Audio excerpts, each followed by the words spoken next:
আসসালামু আলাইকুম। Hi guys, আজকে আপনাদেরকে নিয়ে যাব আমাদের সাথে ঘুরতে। আপনারাও যারা আমার ভিডিও দেখছেন তারা আমাদের সাথে দেখবেন কুমিল্লা স্থলবন্দর। কুমিল্লার আসলে চারপাশে হচ্ছে বর্ডার। যারা কুমিল্লা আমরা বসবাস করি আমরা সবাই জানি। তো আপনাদেরকে আজকে নিয়ে যাব বর্ডারের সৌন্দর্য দেখবেন এবং ভারতে কিভাবে বাংলাদেশ থেকে ভারতে যায় সেগুলো আপনাদেরকে দেখাবো। তো চলুন আমাদের সাথে। তো আমরা বাসা থেকে আসলে অটো নিয়ে চলে যাই বিবির বাজার স্থল সীমান্ত বন্দর। তো আমরা চকবাজার দিয়ে যাই। আমাদের বাসা হচ্ছে পার্কের সামনে, ধর্মসাগর পার্ক থেকে আপনি অটো রিজার্ভ করে আমরা চলে যাচ্ছি চকবাজার হয়ে সংগ্রাসী রাস্তা দিয়ে জগন্নাথপুর থেকে আমরা যাব সরাসরি বিবির বাজার। তো আমরা এখন এই যে বর্তমানে আসছি জগন্নাথপুর বাজারে। এখানে কিছু দূর সামনে গেলেই আপনি দেখতে পাবেন ময়লার স্তূপ। ময়লার স্তূপটা হচ্ছে কুমিল্লা সিটির আন্ডারে যতগুলা ওয়ার্ড আছে সবগুলা ওয়ার্ডের ময়লা এখানে ফেলা হয়। এই রাস্তা ধরেই মূলত বিবির বাজার যাওয়ার একমাত্র রাস্তা ছিল আগে। এখন বর্তমানে গুমতির পার ঘেঁষে আরেকটি রাস্তা হয়েছে, সেটা আপনাদেরকে আমি পরবর্তীতে দেখাবো। তো আমরা এখন বিবির বাজারের দিকে আগাচ্ছি। তো এখন বর্তমানে আমরা আছি হচ্ছে বাঁশগড্ডা বাজারের পরেই হচ্ছে অরণ্যপুর বাজারের পরে হচ্ছে বিবির বাজার। তো যেতে যেতে আপনাদের সাথে আরও কথা হবে, সাথেই থাকুন।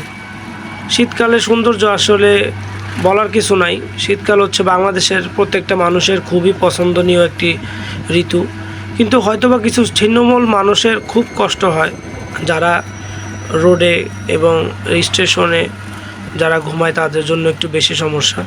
তো সবাই আমরা যার যার তরফ থেকে যদি পারি তাদেরকে সহযোগিতা করব, দোয়া করি সবাই তাদেরকে সহযোগিতা করবেন। তো বলতে বলতে আমরা চলে আসলাম বিবির বাজার। ওই যে ব্যানারে দেখা যাচ্ছে বিবির বাজার, ফেস্টুন লেখা আছে বিবির বাজার।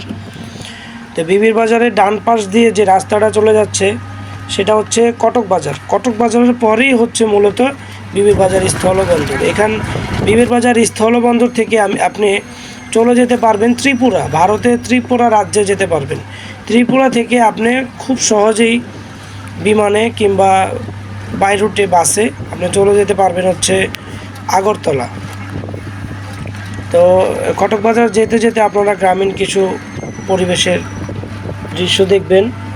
তো গ্রামীণ জনপদের দৃশ্য আসলে সবারই মনোমুগ্ধকর হয় আমার জানা মতে, কারণ আমরা যারা শহরে থাকি আমরা যদি একটু রিল্যাক্সের জন্য যাই সবাই প্রাকৃতিক সৌন্দর্যের সন্ধানেই যাই। এটা হচ্ছে কটক বাজার এবং বিবির বাজারের মাঝখানে একটি এই মাদ্রাসা, আর এই মাদ্রাসার অনেক সুনাম রয়েছে আর কি। এটা হচ্ছে কটক বাজার যাওয়ার মেন সড়ক। বলতে বলতে আমরা কটক বাজার চলে আসলাম। কটক বাজার আপনাদেরকে বলে রাখি, কটক বাজার কিন্তু 2টা বিজিবি ক্যাম্প রয়েছে এখানে। আসলে ভারতের সীমান্ত থাকার কারণে দুই পাশেই বিজিবি ক্যাম্প রয়েছে আর কি। তো স্ক্রিনে যেই গ্রামগুলো দেখা যাচ্ছে ওইগুলো ম্যাক্সিমামই ভারতের ভিতরে। তো বলতে বলতে আমরা আসলে একদম বিবির বাজারের সামনাসামনি এসে পড়লাম আর কি। আর একটু পরেই আপনারা দেখতে পারবেন যে বিবির বাজারের সাইনবোর্ড, বিবির বাজার স্থলবন্দর। এখানে ইমিগ্রেশন পার করে আপনারা চেকপোস্ট দিয়ে চলে যাবেন ভারতে। তো ফাইনালি আমরা চলে আসলাম আমাদের গন্তব্য স্থানে। আমরা এখানে ঘুরতে আসছি আজকে। এই যে ত্রিপুরা মাত্র 26 কিলোমিটার লেখা আছে। তো সামনে আপনারা ইমিগ্রেশন শেষ করে দেখতে পারবেন যে কোথা থেকে আপনাদেরকে বর্ডার ক্রস করতে হয়। ওই যে দেখা যাচ্ছে আমার স্ক্রিনে যে ছবি তোলা আছে সেগুলা দিয়েই দেখা যাচ্ছে যে বিডিআরের একটা ক্যাম্প রয়েছে, ওইখানে আপনি চেক করে চলে যাবেন ভারতে, এবং ভারত থেকে আপনাদেরকে চেক আউট করে ভারতের অঙ্গরাজ্যে প্রবেশের অনুমতি দিবে। তো আমরা এখানে খেজুরের রস খাওয়ার চেষ্টা করি। তো আসলে খেজুরের রস পর্যাপ্ত ছিল না, তাই খাওয়ার সুযোগ হয়নি। তো যতটুকু আমি ফোটা পরে ওইটাই খেয়ে আসলে সন্তুষ্ট হই। তো আপনাদেরকে বলে রাখা ভালো, বিবির বাজার আসলে অবশ্যই আপনারা অটো রিজার্ভ নিয়ে আসবেন, কারণ এখানে অটো রিজার্ভ নিয়ে না আসলে আপনারা অটো পেতে অনেক ভোগান্তি হয়, দামও বেশি লাগতে পারে আর কি, ভাড়া বেশি চায়। তো আপনাদেরকে এবার দেখাবো হচ্ছে বিবির বাজার থেকে গুমতির পার ঘেঁষে যে রাস্তাটা হয়েছে শহরের মধ্যে যাওয়ার, সেটা সম্পর্কে আপনাদেরকে বিস্তারিত জানাবো।